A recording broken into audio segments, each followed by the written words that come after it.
directly dive into our first panel. I'm inviting the three panelists to join me on stage. We have Giuseppe, we have Kirill, and then we have Colette.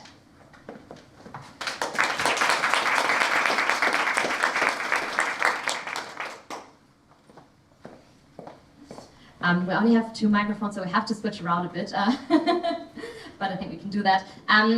A few words in the panel and like what we talk about. Of course, we continue with global mobility, but we want to talk about how global mobility can help solve some of the top challenges businesses are facing in 2024, covering things like attracting critical talent, retaining expertise that's crucial, and unlocking growth and profitability. But now I talked a lot. I wanted to hand over to my panelists and ask them for a quick intro and like how you ended up doing what you're doing. Hello everyone, my name is Kirill. I'm working in global mobility since 2011 in different areas like mainly immigration, and I work now for Miro for the last 3 years and came to set up specifically global mobility program there. So very happy to be here. Hey, my name is Colette. I work for Atrium at the moment, an online fashion outlet store. I've been in HR, working in the field of HR for almost 10 years now. Yeah, Giuseppe. Hey everyone, I'm Giuseppe, I'm Italian, I live in the Netherlands since 5 years. I've been working in 6 countries, lived in 10, so part of the global mobility, let's say, target. Spent majority of my career in management consulting and venture investing. Lately founded Smartway, that is a company that organizes team of site to make sure that while company approach global mobility, they can keep the engagement of the employee really tight. Thank you so much. Now to start with a question that I also personally came across quite a lot in the last years. Global mobility has very different meanings and interpretations depending on who you ask in an organization. First, do you agree? And like also, what are the downsides to it? That's a great question. So since I mainly work in operations, so for me global mobility is a set of resources that company uses to move talent, to attract talent, and probably less about business development. But for me, it's like set of resources. So very curious what other things. So yeah, it can mean so many different things, but also I think what is important to highlight here today is different angles to look at, right? So you can look at global mobility from a perspective of recruitment, but also performance management, an L&D opportunity, you know, a short-term assignment abroad. And there are so many different ways to look at. So I think it's important to make sure at your company that you all speak the same language, right? So that you all have the same understanding what it means for your company, what it means for you. Because the topic is so broad and it can be an amazing tool to reach your business goal. Yeah, so that's what I can say about it. Yeah, and I think on top of being broad is a term that has evolved a lot. I mean, when I joined my first company back, I think 12 years ago, having global mobility meant I can relocate you in an international office where I have presence. And that was a big value proposition. I remember Vodafone or McKinsey will say, hey, join Milan, you can go to Amsterdam. Cool. But I think the state of the technology has changed. I mean, what before was a dial-in to be on the phone, today is a day-to-day Zoom call. So I think we have enabled a new way of working. The pandemic has changed the way we look at it. So what was before only a relocation, today, and Hanna was mentioning it, is way more. Is workation, is not having borders, I mean beyond borders like we are here today. And I think not being precise on what we mean in internal conversation create a lot of misunderstanding. I think it can run with the stigma of, you know, I'm talking about creating a workation program, but eventually the management understand that we want to relocate people from Amsterdam to New York because we have an office there. And I think that carries a lot of risk and misunderstanding.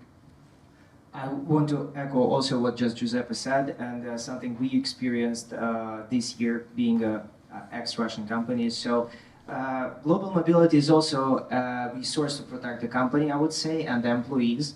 especially in these challenging times. And I would say I never experienced earlier such massive relocations flows that we had, and the topic of workations appeared. So yeah, I think global mobility in organization can be also like kind of a security measure that you always need to keep at hand.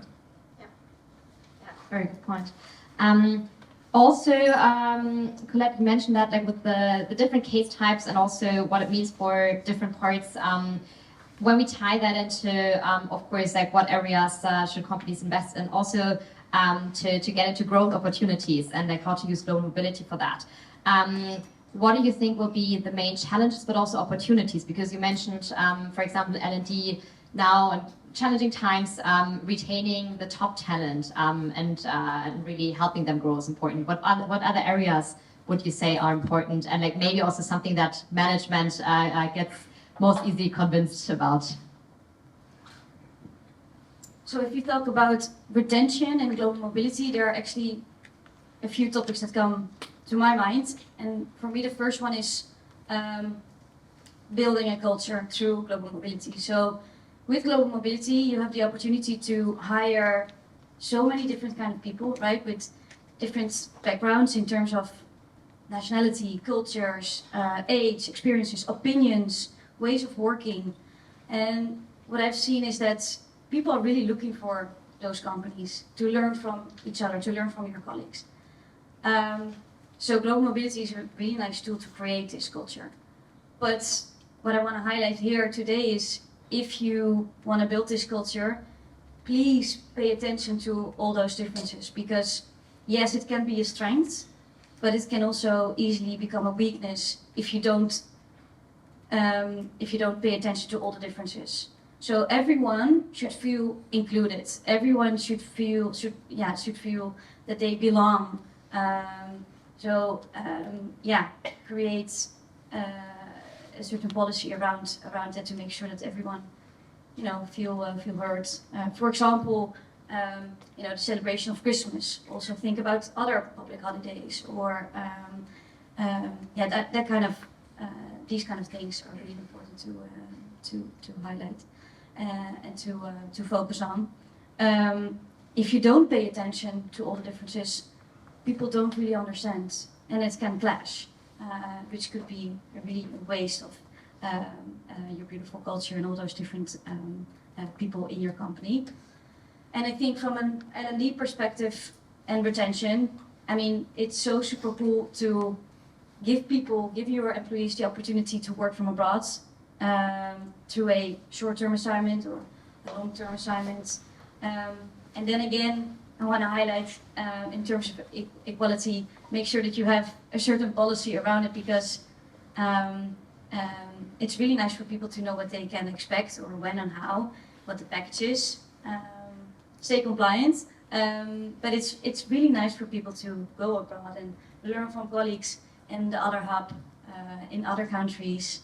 And it's also a really nice way to make sure that your culture is spread among the different hubs. Yeah, I think it's fascinating to hear, not being an HR expert, like let's say the upside of it. There is a huge opportunity when it comes to diversity, when it comes to challenge the status quo. I think a lot of enterprises that have been growing locally don't necessarily have that kind of wide span of culture, of way of thinking. But it's also beautiful to realize that this comes at a cost. It's not a given to implement this, and requires a rewiring of the firmware of the company.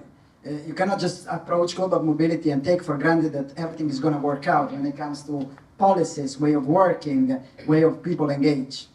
But I also think I want to add one point on the benefit of it. There is also a commercial side. Well, let's call it a business side, but that's two lenses. Just calling out the elephant in the room, I think can be a driver for a cost optimization strategy. I think in a pool of global talent, it's not a given that global mobility can be a way of also diversify the cost structure of the organization, as well as get closer to customer. There are a lot of companies that are starting global first from day one, but you cannot be global first if you don't understand why you are retargeting. And I think with this approach, you can have a footprint that is way beyond your local presence. can I just have one question to all of you? Can you please raise your hand if your company has at least a plan for short-term mobility program? Oh, God bless you. Because like this is something I personally love, but every time you try to initiate at least one case a year, like your management says, no, because it's very expensive, so why do we do that? And then I do the speech that Colette do, but not always successfully. That's it's interesting because I think like they're again like putting in a return on investment, getting the Yeah, of course, I get it. Yeah. So I think like there now we've seen that there's three different areas where we have an impact. Like we have it on the talent attraction, we have it in the retention, but then also on the productivity and collaboration side, and trying to like dive a bit deeper into those pillars. Like if you start on the talent attraction, I think like of course now people look specifically for companies that can help them move across borders, but what are maybe other factors where you see a positive influence of global mobility on talent attraction? It's a very interesting question. So I would say almost all companies I worked with, corporations and startups, normally they try to attract top talent, but most importantly, this top talent is very energized and motivated. And just global mobility for me, it declares freedom of choice and your ability to grow and develop. So not everyone can be chosen, not everyone can be a winner, but there is such a possibility, and that is like a huge benefit that you declare as a company. So I see that people, well, for example, in Miro, many people joined us because we declared widely, not wildly, and wildly, yeah, that, yeah, guys, like we focus on talent, we move people, you have plenty of opportunities here, and people were really joining us at the very early stage where you needed, you needed to believe in the product. We were not so big at that time. So I think, yes, global mobility is something more than just HR process. It's your declaration that you are open to take the risk, to invest in people and care about them. Yeah, maybe to add on that, it's, and I don't want to be the one that says, okay, but pay attention to this, but I mean, I echo completely what you said, but it's also really important from the start to think about, okay, how will I hire and where? Because what I've seen also is that we say, okay, just open up the vacancy and then your recruitment team of 2 cannot handle all the vacancies. It's just very practical, but just think about it. And also, it's really important to be very clear about, okay, do we hire completely remote? Do we have a presence there? Because, and I think Giuseppe will echo what I said, but people really need to see each other once in a while. And if you decide to go fully remote, then be clear to the people you hire that it's a fully remote job, that we don't expect you to come every month to the base or to a certain hub. Yeah, I think that are really important things to consider. But it's an amazing tool, global mobility, to have a really wide range of talent. Because I think if not done properly, it's gonna fight back. So I think a lot of companies, you lose your talent, and a lot of companies are calling back employee because we don't really want to work remotely, or we don't want to do this because we're not productive. But that to me is a sign that they don't know how to do it. You cannot run a full remote organization without empowering people to get together at least once per year. It's impossible. It's literally impossible. I think we are human beings, and I think we need to avoid misunderstanding. You are creating overhead when you get on a Zoom call and you don't know how to read the language of the person in front of you. It's impossible. Now I think there is a spectrum on which you can run a full remote organization, you can attract talent, and I think there are best-in-class companies that do it. But then it requires a lot of way of working, a lot of policies, and of course I'm preaching to the choir in terms of offsites, in terms of just having regular coffee chat on Zoom or this kind of stuff to make sure that people get together.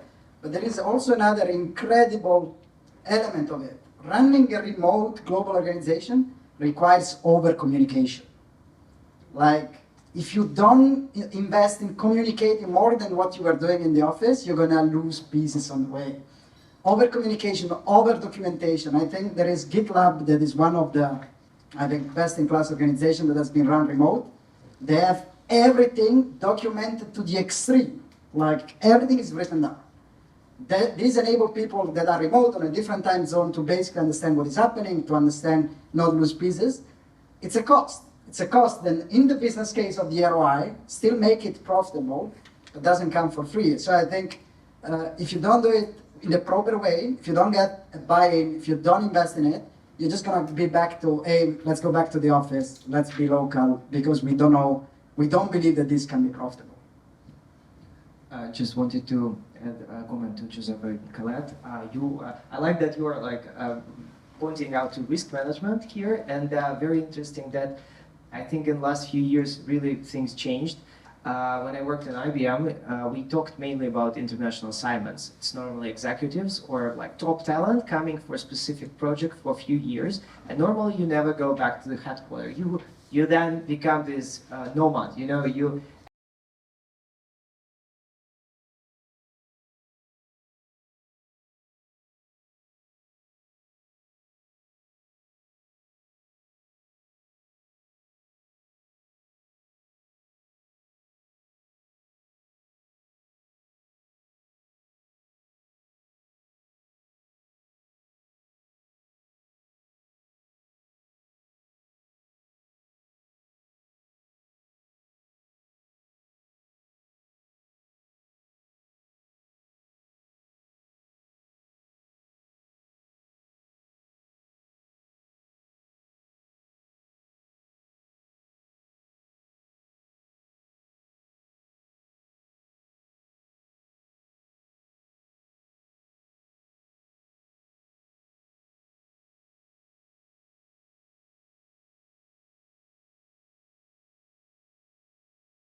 Where that is leading. But yeah, I want to bring another aspect more now on the, again, like productivity, how do we shape organizations. I think one interesting factor is now more and more organizations are global from the get-go, but also I think there is a benefit building organizations globally from the get-go, but also when you help people to move between offices, that learning factor, really what does it bring to them, exploring different cultures, seeing different parts of the organization. I think there is really something like benefit that it's still maybe harder to quantify. You also mentioned it, like assignments. Now, it is a factor. Well, of course, top talent. Some organizations that I worked in, they had programs specifically for top performers. But I think, like generally, there is also a case to offer it to as many people as possible because everyone can learn through it. But would love to hear your insights. And like, is there any other aspect that is not that visible in the global debate yet? I really love that question. Let me give some colors here. So we have also an office in Armenia, and we have offices in Europe and States, and we have 11 hubs. And I would say that, we see some relocation flows overall globally. But what I'm always saying that if you have the hub that can be seen as less recognizable, you need to do something about it. You need to assign a person there, like a top manager, a leader, that will show that we are here for long, we respect people, we can eat at the same table, etc. And once you disrespect that, the consequences can be actually quite tough. You will lose trust, and I think trust nowadays is something that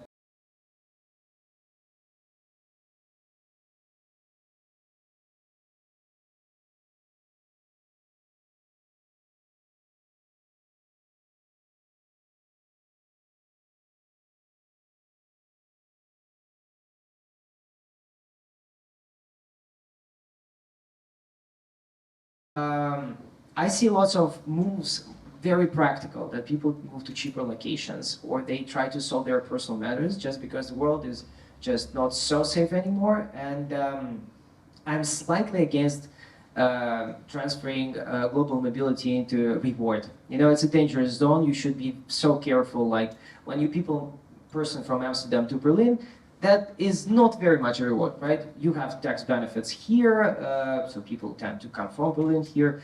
But when you have hub in India, for example, or African countries, and then you can have this sense like, oh, you are rewarded by relocation. So I was relocated in January to Amsterdam after a few years of work for Miro, and now some of my colleagues from Armenia, they look at me like, oh, so you're the lucky one. Well, no, it was just part of the plan with the team, but I have to explain in some cases, just because we need to fight this bias.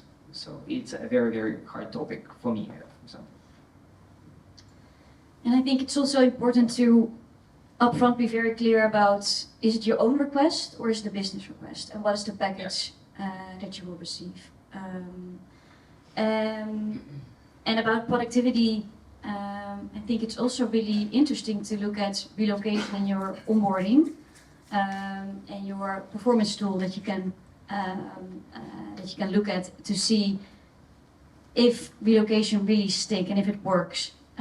So when you relocate people, that's so nice, and you have your top talent and this amazing person that will join your company. But then I think it's important to measure through your performance tool how this person is doing, and discuss with your onboarding team or your HR team. Okay, do we have a specific onboarding program for people relocated to Amsterdam, London, New York, whatever, or people remote, to make sure that they really hit the ground running, because otherwise they are not productive and you will lose them. And I also want to take the side of the business. So I want to build on what Hanna was saying. Like, clearly there is a value for the individual that is ultimately enabling the growth and is a bit of a long-term investment from a company perspective. But I think from a business perspective, as eventually a CEO of the company, there is a massive opportunity of best practice sharing. As a former consultant, I've seen so many projects in big enterprise where teams across the globe act in so different way, and there are quick wins on just taking what has been done in a factory in South America, in Europe. Now, usually all of this is done by empowering consultant to orchestrate this on the top.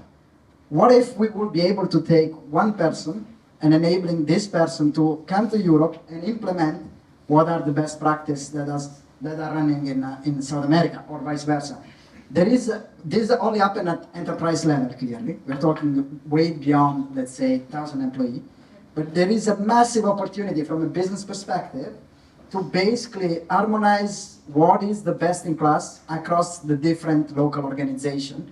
This can be done with global mobility.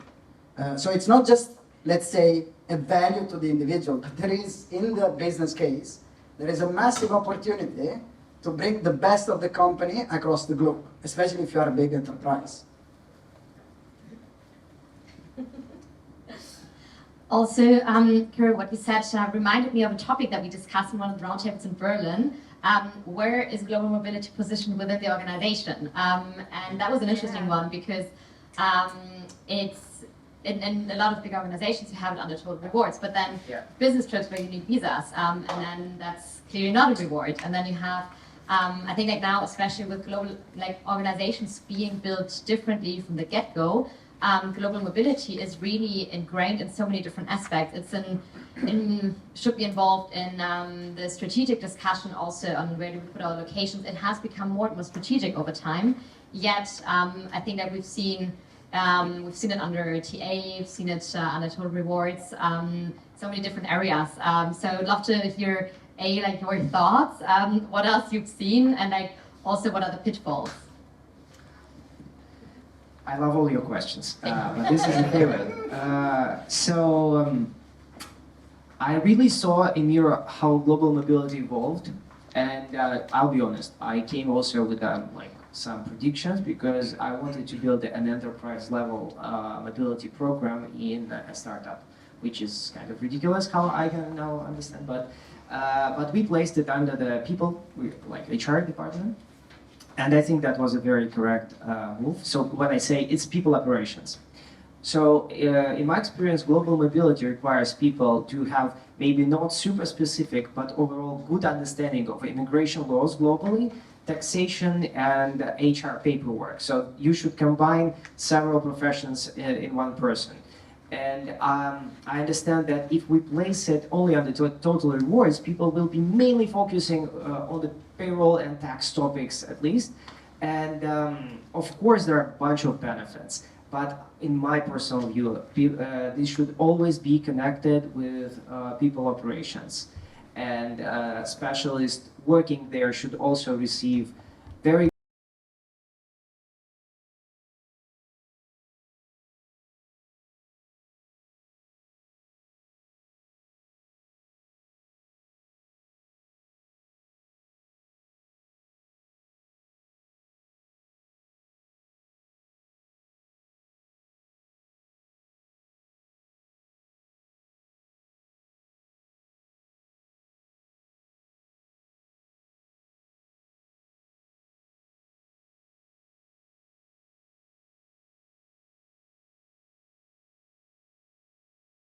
like with good argument and nice presentation so people can feel it.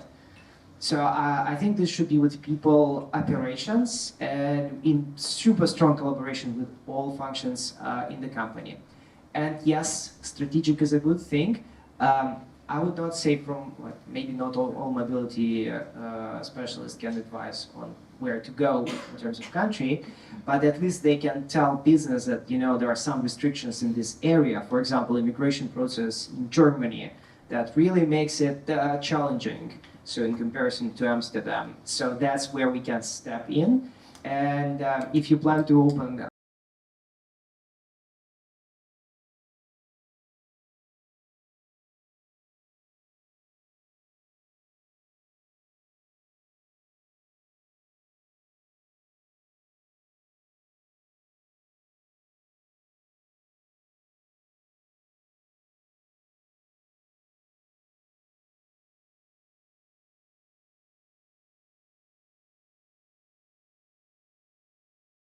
managers as your stakeholders, L&D, people ops, the rewards team.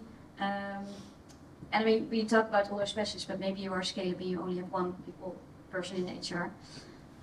So it's really a project team that needs to work together and needs to have the same understanding. Okay, what is global mobility? What is the company strategy? And how are we going to use global mobility as a tool to reach our company goal? As well as taking care of our people. So that is how I... Should be, because I lack of expertise on that. But what I have seen, let's say from the other side, is that it sits most of the time in the people team. I think some pioneers put it into the remote team. There are companies that today have the head of remote, of the chief remote officer, and that the mobility team belongs to that part that carries over the mobility, but also the way of working, the policies. But those are, I think, still a subset of companies. Looking at the graph you showed eventually of Miro. But it's an interesting question also to understand whether this team will need to be a standalone and have more representation into the management. But I don't have a point of view yet. Yeah. Closing question already for today. Let's talk about next year. We're still in times of change. What is your prediction? What are the biggest trends that we should have an eye on, and also the biggest opportunities that you see for global mobility? Decline of relocation cases, maybe